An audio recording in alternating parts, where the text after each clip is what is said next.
Niall, thank you so much for your question. Let's go to Buffalo, New York, where Therese Fulton has a question for Erin. Hi, Erin. This is Therese Fortin Barnes from Buffalo, New York. Oh, there we go. Now I'm unmuted. Thank you. Okay, Therese, it seems as though we can't actually hear you there. It's on now, right? Can you hear me now? Maybe we can try again. If we can't hear you, I think I might have the gist of what your question is. But if you just want to try again, we'll see whether we can get that audio working. Can you hear me now? Can you hear me now? Yes? Fantastic. Okay, sorry. I was on a different microphone, so I apologize about that.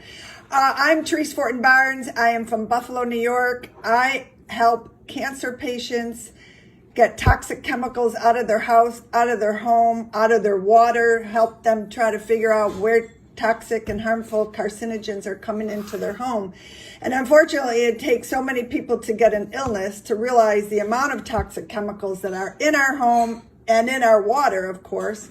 And I see it all the time, and it's so sad to me that all these cancer patients, it's too late. I'm trying to get to people before they get to cancer too, but the problem is these 80,000 chemicals that are out in our world and in our products and mattresses and rugs and food and water and everything are so unregulated by our government that I feel like I'm always on a constant battle to help them fight these illnesses.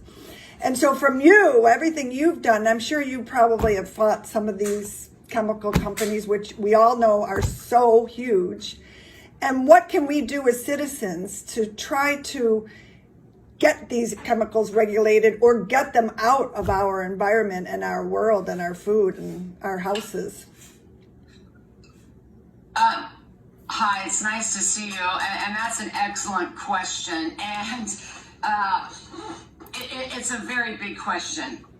In my book, we talk about how the agencies work, and we're really doing some things ass backwards. And if we're going to talk about chemicals, we let these chemicals into the marketplace first, and they almost get, tried out on us, truly as a guinea pig, before we come in with studies that conclude, yes, it causes cancer. We shouldn't have done that. We need to have studies on the upfront of these chemicals and what they will do in the environment and to public health and welfare before we ever put them into the environment. And this goes a little bit back to even Niall's question, how we, the people, send that message, how we work together to get them to change policies that are antiquated, that aren't working, that are actually hurting we the people.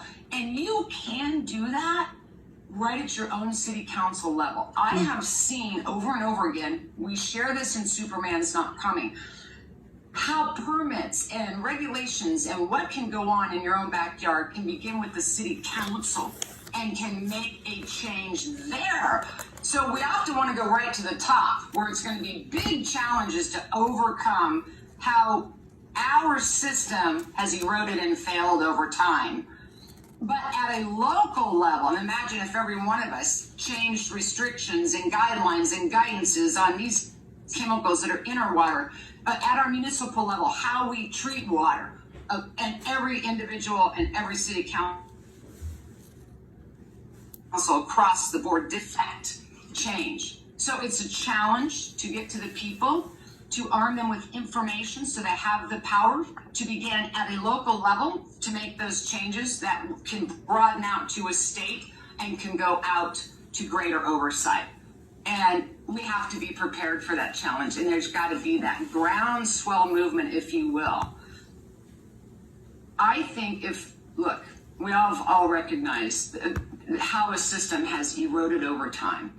And we aren't doing things in the best interests of the environment or the people. But we need to fight and work hard. And our law, it will be on our side to make these reforms to our environment. We have to change our infrastructures. It makes me think of Flint, Michigan, and how they switched river waters and how they knew and the people unsuspecting we're drinking all of this lead. It makes me think of the lead and copper rule.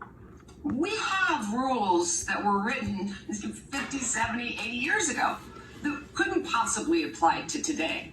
And the lead and copper rule that's been in place states that the municipalities only have to look at lead and water once every 4 years and can average the sample. Talk about a way to miss a data set. When we catch that, we need to move to change that policy. And while federally that may take a moment, they made that move. They made that change locally. They've made that change in a state. And talk about the powers of mom in Flint, Michigan. They started and they're not going to end till their job is complete. And they're getting there, but it takes time, but they never gave up. So your question is excellent. We have way too many chemicals coming into the marketplace. Shame on us for not knowing what they can do to public health and welfare and our environment, and require a study, mandate a study before you ever put it into the environment. It's going to take a moment for us to get there, but we're in that awakening. And I think we will begin that process. Thank you.